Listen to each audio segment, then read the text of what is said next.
Baik, Assalamualaikum warahmatullahi wabarakatuh.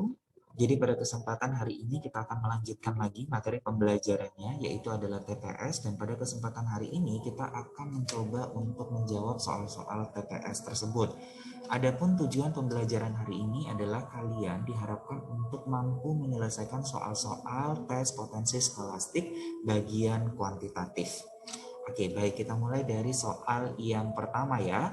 Nah, untuk soal yang pertama katanya di sini adalah toko milik Ibu Tina telah menjual 40 bungkus sampo dan sabun. Harga satu buah sabun itu adalah 2.000 dan satu buah sampo 4.000. Jika uang yang diterima itu adalah 200.000 rupiah, maka jumlah sampo yang terjual adalah.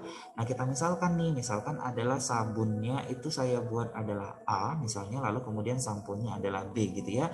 Lalu kemudian di sini adalah A ditambahin sama B, ini nilainya adalah sama dengan 40. Lalu kemudian katanya adalah 2000, ya kan, karena satuannya adalah 2000 dari A ditambahin dengan si 4000.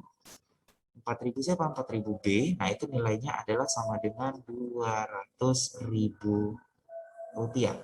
Nah, dari sini bisa disederhanain ya. Ini bagiin sama 1000 pertama. Nah, ternyata masih bisa disederhanain lagi bagi 2, berarti A ditambahkan sama 2B itu nilainya adalah sama dengan 100. Nah, berarti kita punya dua persamaan. Persamaan pertama adalah A ditambah dengan 2B, nilainya adalah 100. Lalu A ditambahkan dengan B, ini nilainya adalah 40. Nah, kalau misalkan ini dikurangkan gitu ya, berarti nanti A-nya akan habis. Lalu yang tinggal adalah B, di mana B-nya adalah sama dengan 60. B itu tadi siapa? Sampo kan gitu ya. Berarti sudah langsung terjawab, jawabannya adalah D. Bahwa jumlah samponya itu adalah sama dengan 60. Untuk yang kedua yaitu adalah di sini soalnya aritmatika sosial ya. Katanya Doni adalah pedagang baju. Ia menjual baju dengan harga Rp120.000 dan memperoleh laba 20% dari harga beli.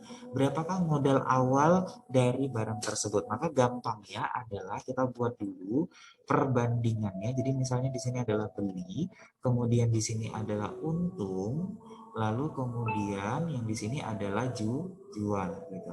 Oke, berarti belinya itu adalah sama dengan 100%, untungnya adalah 20%, berarti jualnya itu adalah 120% ya. Nah, kemudian lagi dikatakan bahwa ditanyakan adalah harga belinya gitu. Dan dijualnya berapa? 120.000. Nah, berarti yang kita bandingin antara dua hal ini nih. Berarti 100% per X, nah, ini nilainya adalah sama dengan 120% per 120.000 ya. Berarti persennya bisa habis, kemudian ini juga bisa habis nih, tinggal satu ya. Berarti tinggal 1000 kali silang, berarti X sama dengan 1000 dikalikan dengan 100, maka nilainya adalah sama dengan 100.000. Maka harga belinya itu adalah sama dengan 100.000 atau nilainya adalah sama dengan opsi yang A. Gampang kan? Nah, kemudian untuk yang berikutnya lagi yaitu adalah nomor 3. Dua buah roda berputar secara bersamaan dengan kecepatan putaran yang berbeda. Pada saat roda pertama berputar 12 kali, roda kedua itu berputarnya adalah 15 kali. Jika roda pertama berputar 32 kali, maka berapa kali putaran roda yang kedua? Ini adalah merupakan soal tentang perbandingan, di mana perbandingannya itu adalah perbandingan yang senilai gitu ya, sama nilainya. Nah, berarti kalau misalnya kita bandingkan 12 roda pertama itu jadi 32, maka 15-nya ini jadi berapa gitu. Oke, sederhanakan terlebih dahulu ini sama-sama bisa dibagi dengan 3, berarti ini 4 dan di sini adalah 5. Lalu kemudian ini bisa habis, berarti jadinya adalah 8 dan di sini adalah 1, berarti X itu adalah sama dengan 8 kali 5, berarti nilainya adalah 40 kali ya, berarti jawabannya adalah yang C. Oke, Kita lanjut lagi untuk soal yang nomor 4. Dalam suatu kelas, nilai ujian praktik Andi termasuk urutan 20 dari atas dan juga urutan 19 dari bawah dalam kelas tersebut. Berapa jumlah siswa yang berada dalam kelas tersebut? Nah, kalau misalnya kita cek di sini, berarti ini adalah posisi Andi. Di mana posisi Andi kalau dari atas itu adalah orang ke-20. Maka nanti artinya bahwa yang berada di atas Andi itu ada 19 orang. Nah, kalau dia dari bawah berarti posisinya adalah ke-19. Berarti yang di bawah daripada si Andi itu ada 18 orang. Maka nanti total daripada semuanya ini, totalnya berapa? Berarti totalnya adalah 19 ditambah satu orang, yaitu ada Andi, ditambah dengan 18. Berarti nanti jawabannya adalah 38 siswa. Maka jawabannya adalah yang C, gitu ya. Oke, kita lanjutkan kembali, yaitu adalah untuk soal yang nomor 5. Nah, untuk soal nomor 5 dikatakan bahwa kantor Indri berjarak 10 km dari rumahnya. Jika Indri mampu berjalan 4 km setiap jam, berapa waktu yang dibutuhkan oleh Indri untuk berjalan pulang pergi selama 1 minggu? Nah, kalau misalnya kita cek bahwa kecepatan itu adalah sama dengan gitu ya, perbandingan antara jarak dengan waktu. Atau nilai waktunya itu adalah sama dengan jarak dibagi dengan kecepatan. Nah, berarti kalau misalnya kita buat T dalam 1 minggu, berarti 1 minggu berapa? 7 hari gitu ya. Berarti T-nya adalah kita hitung per harinya. Berarti dia bolak-balik. Berarti 2 kali 10 karena dia bolak-balik kan pulang pergi. Per V-nya. V-nya adalah 4 km per jam. Ini adalah kecepatan untuk 1 hari. Lalu kemudian dikaliin sama 7 lagi. Berarti ini bisa habis ya karena 20 bagi 4 itu nilainya 5. Berarti 5 dikaliin sama 7. Berarti nilainya adalah 35 jam. Jadi si Indri tersebut akan berjalan selama 35 jam dalam 1 minggu untuk pergi dan pulang dari kantornya. Oke, sampai di sini ada pertanyaan? Baik, tidak ada ya. Nah, kemudian untuk yang nomor 6. Nah, dalam ujian, Adi tidak dapat menjawab 12 pertanyaan. Jika Adi mendapat nilai 50%, berapakah jumlah soal seluruhnya? Berarti nanti jadinya adalah X, itu adalah total. Total apa? Total daripada soalnya, ya kan? Berarti total soalnya dikurangin sama 12 karena nggak bisa jawab, kan gitu ya. Skornya itu adalah 50% daripada si X-nya. Berarti nanti jadinya adalah X, ini kan kurang gitu ya, setengah dari X karena 50% itu sama dengan 12. Berarti setengah X sama dengan 12, maka nilai daripada X-nya berapa? 24. Jadi akan ada 24 soal yang harus dikerjakan oleh Adi dalam ujian tersebut. Tapi dia hanya bisa menjawab separuhnya, 50%-nya.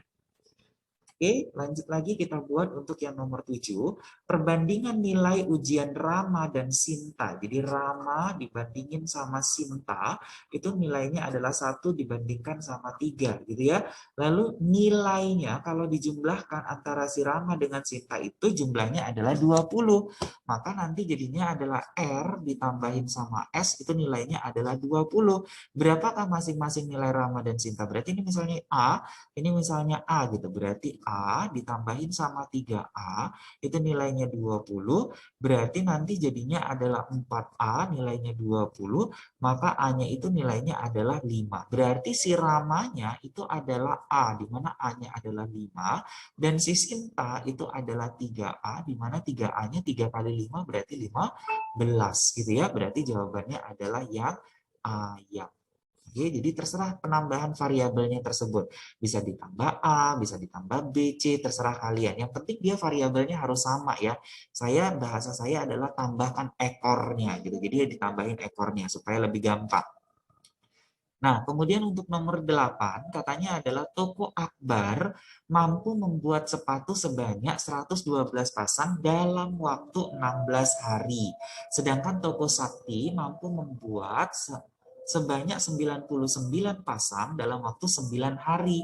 Jika mereka bekerja sama, berapakah waktu yang dibutuhkan untuk membuat 279 pasang sepatu?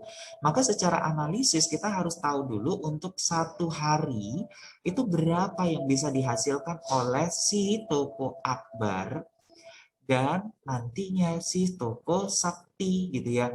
Nah, si toko Akbar tadi 112 pasang per 16 ya, karena dia 16 hari gitu. Berarti nanti nilainya adalah 7 pasang per hari. Nah, untuk si toko Sakti itu adalah 99 selama 9 hari gitu. Berarti jadinya adalah 11 pasang nih. Nah, berarti kalau dijumlahin, karena mereka kerjasama, berarti nanti kan jadinya adalah sama dengan berapa? 18, Pak? 18 pasang. Nah, dari 18 pasang ini ternyata mau dihasilkan 279 pasang. Udah tinggal dibagi sama 18 pasang. Nah, ini nanti hasilnya adalah 15,5 hari. Nah, kalau misalkan seperti ini berarti bulatkan ke atas ya. Karena kalau dikatakan 15 hari, belum selesai tuh, ada pasangan sepatu yang belum lengkap gitu. Jadinya harus dibulatkan ke atas. Nah, ini berarti nilainya adalah 16 hari. Jadi atau sama dengan yang A gitu ya. Jadi secara pembulatan maka hasilnya adalah yang A. Lanjut untuk dua soal terakhir untuk soal yang nomor 9. Nah, untuk nomor 9 ini adalah bentuk aljabar. Jadi yang ditanyakan adalah berapakah nilai X kali Y. Kalau misalnya X tambah Y kuadrat itu sama dengan 49 dan X kurang Y kuadrat itu sama dengan 29. Maka kalau dijabarkan itu adalah X kuadrat ditambah Y kuadrat ditambah 2XY. Itu sama dengan 49 X kuadrat tambah Y kuadrat kurang 2XY, ini nilainya adalah 29, ya kan? Nah, ini penjabarannya. Nah, kalau misalnya kita kurangkan, seperti ini, ya kita kurangkan nih, berarti ini kan habis nih, ini habis ya. Berarti yang tinggal adalah 2 kurang negatif 2, berarti positif 4XY sama dengan 49 kurang 29, berarti 20, maka nilai XY itu nilainya adalah sama dengan 5. Jadi kita nggak perlu tahu secara spesifik berapa nilai X dan berapa nilai Y, yang penting kalau mereka dikalikan, maka nilainya adalah sama dengan 5, maka nilainya adalah yang B. Gampang ya? Nah, baru soal yang terakhir, ini sempat menjadi soal yang viral atau disebut sebagai soal bahasa panda. Kenapa disebut bahasa panda? Karena kita manusia yang ngerjainnya, gitu ya. Artinya kita nggak bisa ngebaca ini tuh. Oke, nah berarti caranya gimana? Lihat bahwa petunjuknya cuma satu, bahwa F itu sama dengan 2. Artinya bahwa F itu sama dengan alfabet kedua. Alfabet kedua dalam sistem alfabet kita yang jumlahnya itu ada 26 huruf, maka alfabet kedua adalah B. Maka artinya bahwa F pada bahasa soal itu sama dengan B pada alfabet yang sering kita gunakan. Jadi kalau misalkan dibuat di sini adalah A, B, C, D, E, F, G, H, I, J, K, L, M, N, O, P, Q, R, S, T, U, V, W, X, Y, dan Z. Gitu ya. Nah, berarti nanti kita ubah. Berarti bahwa nilai daripada F-nya tersebut adalah, gitu ya. F-nya tadi adalah si B ya.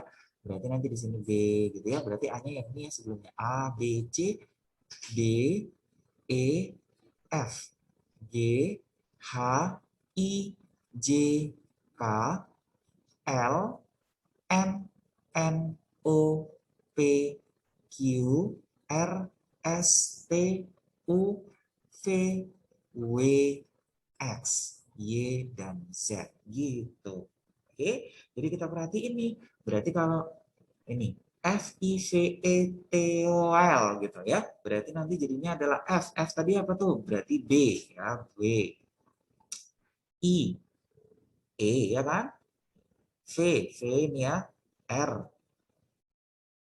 E, A, Oke, berapakah, itu kalau diartikan R. R tadi apa? R tadi N ya.